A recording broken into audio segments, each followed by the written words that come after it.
Microphone check 1 2. What is this? Kevin Solorsino ready to take over the sports world business. I am your humble, gracious, highly favored, and only host, Kevin Solorsino, and welcome to another episode of Kevin Sports World. Quick shout out to the Mad Fanatic on that new theme song. The song's called Time to Beat Champions. Hopefully, you guys enjoyed that because football season is almost upon us. The NFL is almost back. That draft just finished. It's going to be time for these guys to get in camp June 1st. That's when it's going to get exciting because there's some veterans that could be on the move.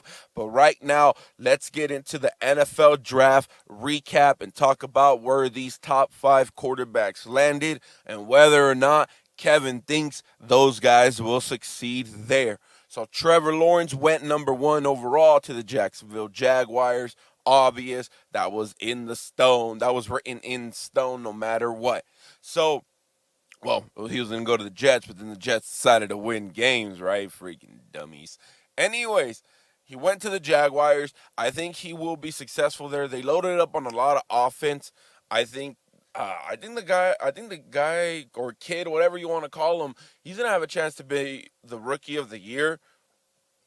I think he's gonna even break Justin Herbert's record last year for passing touchdowns as a rookie because their defense, honestly, the defense isn't their strongest point, but which is gonna mean they're gonna mean a lot of possibly high scoring games. So I do believe that Trevor Lawrence will be there. He will be in good hands. I mean, I think the I think the kid can be good in the league. I think it's just all going to depend on Urban Meyer. Hopefully, he is the right coach for that team. And if he is, then kudos to them. I still think the Colts will win that division. But I do project, at least for the Jaguars, between 7 and 9 wins. I do think they can make that major step up. But we will see. And then with the number 2 overall pick, the New York Jets took quarterback from BYU, Zach Wilson.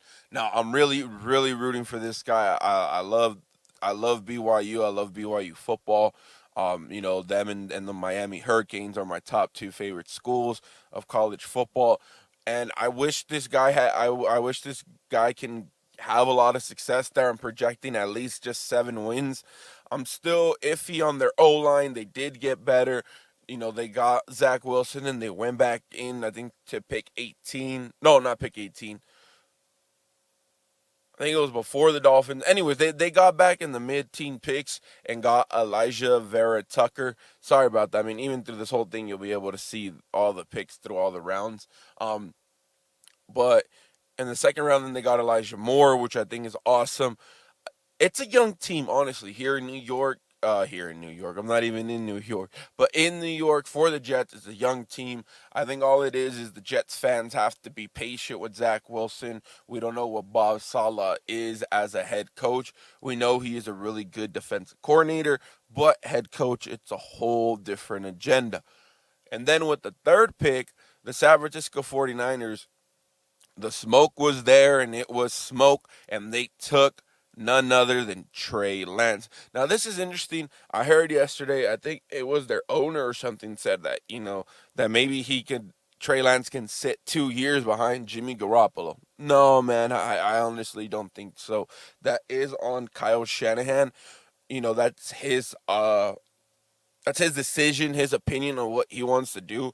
But I think is look, they'll keep Jimmy Garoppolo, and I think Jimmy Garoppolo will play good enough to put them in the playoffs. I don't know if it's good enough to take them to the Super Bowl, but I do think they can bounce back. They're getting a lot of players back from injury, so I think that's a good place there for Trey Lance. I think he sits the whole year. I honestly, if Jimmy Garoppolo can stay healthy, then and that's the thing, then we won't see Trey Lance until 2022. But like I was telling my cousin, who's a big old Niner fan, I was like, but dude, like I understand, I love it. I love the choice that they did take Trey Lance. But my thing is like, dude, can he be ready? Because Garoppolo cannot stay healthy. I mean, he's been in San Francisco. His first year there, he came towards the end of the season, right? And he won games. And then the following year, injured, and then the following year, yes, Super Bowl, and then injured. So I mean, I guess if you see right, injured Super Bowl, right? I mean, there it is a possibility they could go all the way to the Super Bowl, but dude, he's more likely to get injured. And the thing is with Trey Lance, can he be ready just in case if Jimmy Garoppolo gets injured in preseason? Can Trey Lance be ready and be week one and be the week one starter? And that'll be a whole different show for them. So the picks went on. 4 went Kyle Pitts, 5 went Jamar Chase, and so forth, right? And then at pick 11, the Chicago Bears traded up and got Justin Fields. Now, this one I'm a little iffy on it. Look, I like Justin Fields. I wanted Justin Fields in Denver, but I think he can be successful. I don't know if the coaching staff there will let him can get him to his potential. They did have Mitchell Trubisky, and Mitchell Trubisky, dude, believe it or not, the guy got released, but he has a winning record. Matt Nagy with him has a winning record. So it is a possibility that hey, he could have a winning record with Justin Fields. But the thing is he has the what I saw is the Bears didn't run that offense to what Mitchell Trubisky was good at. And this is what they have to do with Justin Fields. They have to correct that and run the offense to the strengths of what Justin Fields can do. Think about it. That's what the Ravens do. That's what the Bills do. The Chiefs, they do that too. It's like you got to play to the strengths of your quarterback. You can't have him try to be someone else. No, you have to play to the strengths of the quarterback. And then at pick 15, Mac Jones. Who? Mac Jones. Who? Mac Jones. Who? Mac Jones. Sorry about that. He went to the New England Patriots, and man, did that war room look like a funeral. Did you guys see that? You just had everybody like, all right, we got Mac Jones. Now what? It don't even matter. If he sucks, he sucks. Sorry, Patriots fans. But yeah, he went to the Patriots. I think they say that this kid is a genius, that this kid has a photographic memory. So there is a possibility. I don't think he will start day one either. But I do believe if there's a poor performance from Cam Newton this year, I do feel like Bill Belichick wouldn't care, and him and Josh McDaniels will pull Cam Newton and insert Mac Jones. So if we see Mac Jones, I don't think we would see him until like week 9, week 10. But other than that, I think Cam Newton would start all year. A lot of people say, "Oh, but they drafted him at pick 15." Yeah, but with the Patriots, I don't think there's any pressure on the kid. So I mean, I think he can be successful there, but it all depends if Bill Belichick can surround him with talent. Right now, they have a lot of talent. The wide receivers are still question on the guys that they brought in, but other than that, I do think the kid can be successful there. Now, the Texans took Davis Mills. A lot of people were like, "What? Why would you take?" Bro, come on. The Deshaun Watson situation, which has been super dead, super quiet. You need to have some kind of quarterback there. Even though you have Tyrod Taylor, but come on, we know what Tyrod Taylor is. No offense to him. And then Kellen Mond went to the Minnesota Vikings, and the Vikings said, "Oh, well, Kirk Cousins is our starting quarterback right now," which means Kirk is on thin ice. If they don't see the Vikings getting better, they've been an 8-9 win team. I think maybe 10 at the most, but they haven't been all that with Kirk Cousins because Kirk Cousins does have a ceiling. And then Sam Ellenherg, I always butcher your last name, bro. My bad. He went to the Indianapolis Colts. Looks like he will be the backup for Carson Wentz or could take over for Carson Wentz if Carson Wentz is not who I believe he could come back to be. And then I'm trying to remember the other quarterback situations. My bad. I should have wrote these. I'm doing this all raw, no notes. And then there was Ian Book who went to the New Orleans Saints. That will be interesting if Jameis Winston can do good, let's say for a year or two, and they still don't give him an extension. There's a possibility that Ian Book could be the next Drew Brees. But we will see about that. That's a whole, I think that's a longer um, waiting project than people would put it out to be. So that's pretty much it. I mean, if you guys been looking this whole time on here, you guys have been seeing all the picks of round 1, 2, 3, 4, 5, 6, and 7. I just wanted to mainly talk about the quarterbacks because we are in for a loaded show. Now, I want to talk to you guys about the whole Green Bay Packers and Aaron Rodgers situation. Even though I'm a Broncos fan, and even though I would love for him to come to Denver, which I will get into that right now, but let's talk about the Packers. Let's talk about everything that happened. And guess what, Packers fan? If you guys are listening, at the end of this, there is a solution for you guys to keep Rodgers and to keep him happy in Green Bay. But you guys won't like it. So the whole Green Bay Packers thing with Aaron Rodgers started on draft day, right? There was, all the information. Well, not all the information, but information was coming out, was broken by Adam Schefter, saying that basically Aaron Rodgers was saying that he did not want to return to the Green Bay Packers in 2021.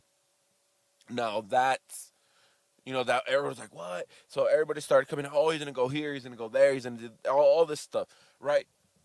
But a couple of days ago on the Dan Patrick show, Adam Schefter said, well, there was no big breaking news that day. I just happened to drop it on draft day, right? Because the year before that, the Green Bay Packers did humiliate Aaron Rodgers by taking a quarterback and not calling him. Not somebody be like, oh, well, Aaron Rodgers, like Terry Bradshaw, oh, he needs to suck it up, and why is he crying about that? He's still their quarterback. Look at all the reports that came out, right? The Bears talked to Andy Dalton and said, hey, if there's a quarterback there or we can move up for a quarterback, we're going to do it. Andy Dalton said, go ahead. And he has never played one down as a Bears quarterback. Guess who? Oh, my bad. I forgot. Guess who else was taken in the draft? Kyle Trask. And they let Tom Brady know that, hey, there's a possibility here that we could take Kyle Trask at the end of round 2. And he said, go ahead. Kirk Cousins, I don't know if he was told, but, I'm pretty sure these guys were told, hey, we're going to take a quarterback. And they didn't with Aaron Rodgers. They went in. They didn't need a quarterback. They went in and took a quarterback. And what happened? Aaron Rodgers had an MVP season and basically said, how you like that?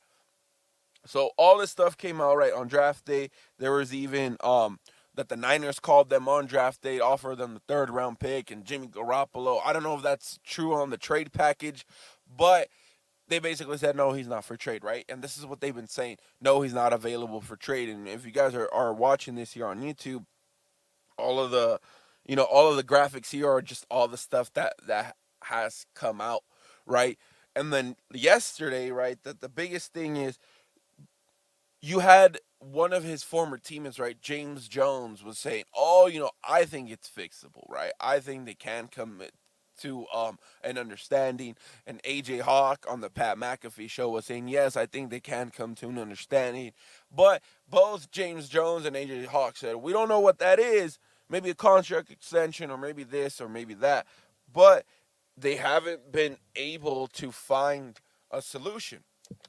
Well, but yesterday through The Athletic, well, actually, I saw this on Bleacher Report Gridiron on their Facebook. They were talking about the Packers were even looking at possibly taking another quarterback in the 2021 NFL Draft. And then I saw from The Athletic yesterday, it was shared all over, is they offered him a deal, a brand new deal with an extension. The years were not the number of years were not mentioned, but there is a possibility that the bag of money was going to be around $45 million a year, making him the highest paid, or I think tied with Patrick Mahomes. And apparently he denied that. AJ Hawk and James Jones said it's not. Well, I don't know if James Jones said it, but AJ Hawk kept saying it's not about money. He doesn't care about the money. So then what is it? What have the Packers done? Well, everybody says, well, it's been an accumulation of things, right? That's what Mr. Adam Schefter reported. But everyone's like, oh, but then that means accumulation of things, and all the Packers fans were getting, oh my God, that means he's going to stay. He's going to stay, and he's going to be a Packer. No, because think about it. What did the GM say? We're not trading him. Matt LaFleur. Oh my goodness, I don't want to think about the Green Bay Packers. I don't want to think about not having Aaron Rodgers. And guess what? Rodgers has not come out and denied any of it. He could come out and say, "No, I'm going to be a Packer for life, or I'm going to be a Packer in the for these next 2 years as long as my contract is still here." But he hasn't done that, right? And then on that draft day, Mark Schlereth texted Aaron Rodgers and basically said, "Hey, what you're coming to Denver. Would love to see you when you get traded to Denver. When you come here, we'll go out to dinner and all that stuff." And Aaron Rodgers didn't say, "Hey, that's false." He didn't tell him that was false at all. He said, "Hey, when I find something now, I will let you know." So there is a possibility. I think, honestly, from all the rumors, all the BS that's been coming out, I think he's either going to be a Packer or he's going to be a Denver Bronco. And I think that's it. But let me tell you this. There is a solution, Packers. And it's the same solution that the Patriots did. They wanted Jimmy Garoppolo, and Tom Brady said, "No, I am the quarterback." Guess what they did? They shipped him out of there. So I'm sorry, Jordan Love. I honestly believe that the Packers believe that he is not ready to start right now. And if you want to keep Aaron Rodgers, you don't need to give him an extension. You don't need to give him a big contract. You need to get Jordan Love and ship him out of there. Get whatever pick they will give you for him or release him. Oh, but why are you going to do? Think about it. The Patriots did that. They got rid of Garoppolo. And guess what? They went out and won another Super Bowl. It's obvious. He does not want. They say, oh, it's nothing against Jordan Love. It's an accumulation of things, right? A receiver that was there, even though he wasn't a top receiver. Rodgers, he pumped him up one day on the media, and the next day he was gone. They've been drafting a bunch of defensive players, and their defense just doesn't get better. So that's what it is. And the one time they go offense in the first round, they go quarterback. And guess what? Rodgers isn't happy. So just ship him out of there. Get a 6, a 7, maybe a 5th round pick if you're lucky, but just get him out of there. And that is the solution for the Green Bay Packers. You do that, and Rodgers will gladly stay in Green Bay. He'll sign an extension. And, he'll probably get more money, but he'll do that and he'll be your guys' quarterback. But that's what it is, guys. That's what it is, Packers fans. Wake up. But also, don't be dumb. If he doesn't want to be there, trade him. Don't let him walk in 2 years at the end of his contract. You're going to let him walk for nothing? Right? The Patriots just did that, and what did Tom Brady do? He went down to Tampa Bay and won the Super Bowl. The Colts did that to Peyton Manning, and guess what Peyton Manning did? He came to Denver, came to the Super Bowl. Yeah, he took us to one Super Bowl, lost, took us to the defense carried him to a second Super Bowl, which then he played, and then he won a second Super Bowl. So you don't want him, if he doesn't want to be in Green Bay, you don't want him to be like, oh, well, he's going to stay here until his contract is done. And then he's going to walk out as a free agent, and you're going to get nothing back in return. Or you trade him now, or this case, June 1st, you trade him then, you get some draft picks, maybe a couple players, maybe a player or two. But an NFL executive was saying that supposedly the trade market for the trade value for Aaron Rodgers is 2 first-round picks and a second-round pick. And if that's the case, I want the Broncos GM, George Patton, to call them up and be like, hey, look, we'll give you 2 first-round picks. Heck, we'll give you 3 first-round picks and 2 second-round picks. How about that, right? That's what I would do. And, I did agree with Colin Cowherd. Says, hey, anybody who's in a trade for him can drive a hard bargain and basically say, hey, look at all the drama. You guys can't see me, but I am putting quotations around the word drama. Basically saying that any team that would trade for him are going to do them the favor by taking on Rodgers and his drama. I think it's all BS. But anyways, that's the solution, guys. Trade him now. while you can get draft picks for him, maybe a couple players, or just get rid of Jordan Love and he'll be happy and he'll be a Packer. So now let's talk about him coming to the Denver Broncos. Look, if the price is right, that's what I would say Denver should do. Now, I see a lot of the Bronco fans are like, oh, but he's 37 years old. And I was like, dude, look at Brady. He's going to play possibly until he's like 46, 47. Oh, but Brady is a special case. Dude, but you guys don't know that about Rodgers. What if Rodgers comes to Denver and he's here for 5, 6 years and wins another championship or two? There's a strong possibility the way that the team is loaded. Look, the way that it is for the Broncos, and I am saying it, go out and get him. Look, Drew Lock, maybe you can keep Drew Lock and let him be the backup for 5, 6 years, and maybe in 5, 6 years you take another shot at it with Drew Lock. But I'd rather put in Rodgers. Rodgers with the running game with Melvin Gordon and Javonte Williams, the guy that we just got from North Carolina. The wide receivers with Cortland Sutton coming back, Jerry Jeudy, Tim Patrick, KJ Hamler, Seth Williams, the new wide receiver we took.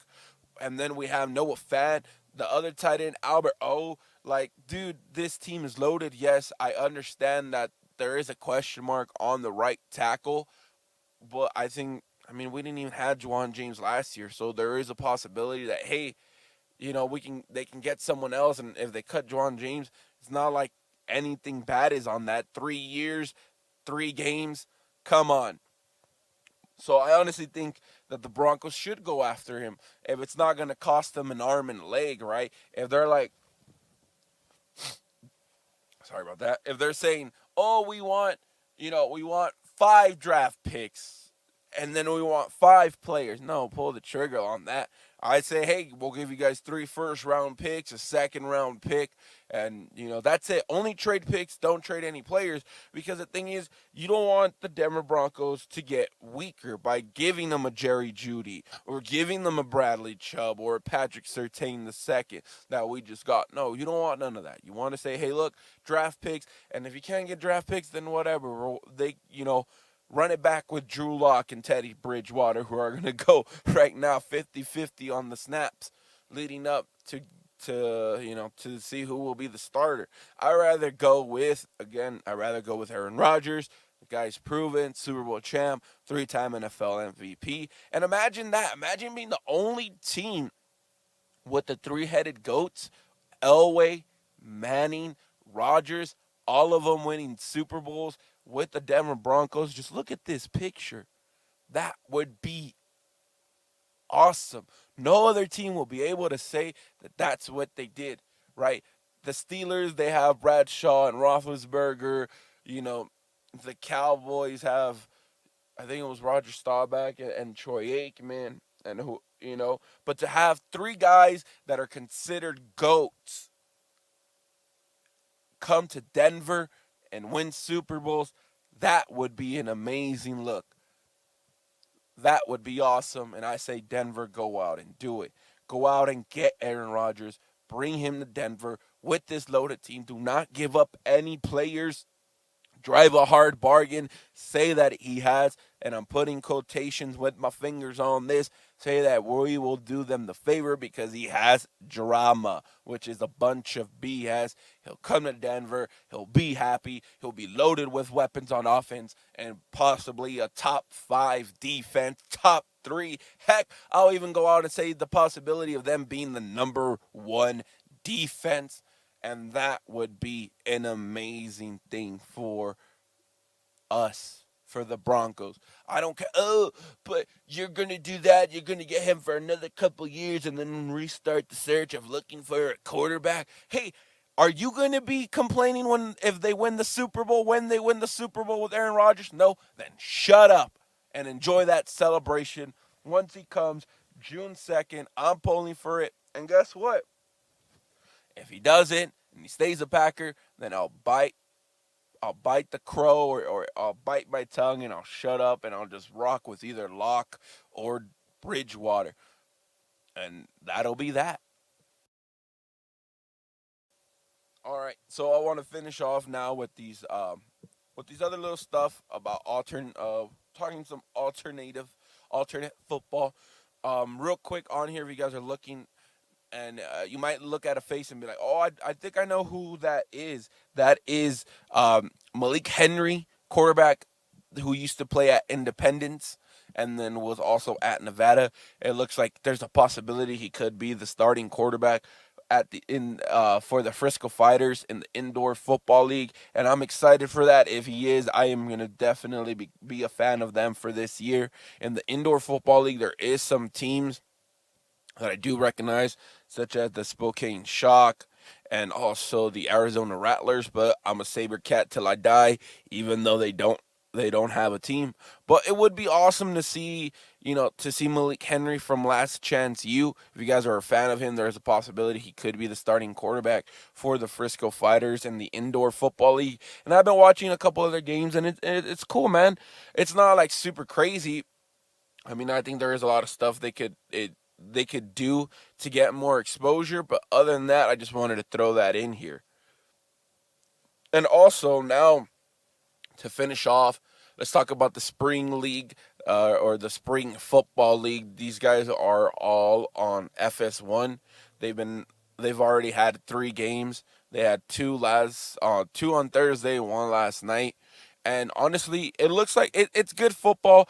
It looks a little bit sluggish at first, but I mean, all football looks sluggish at first. It's hard even in the NFL for week one for a team to see who's really dominant and who's not. The Alphas in the first game, they had an amazing running game. They had both running backs go for over 100 yards, so that's pretty awesome. If you guys aren't keeping up with them, you can search them on Twitter, on Instagram at the Spring League, and then they'll pop up. All the games are on FS1, so that's pretty cool. That's pretty awesome. I'll keep you guys more updated on them and on the Indoor Football League as their seasons go on.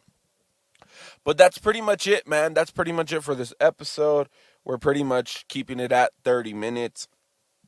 Today was kind of more of a fast episode.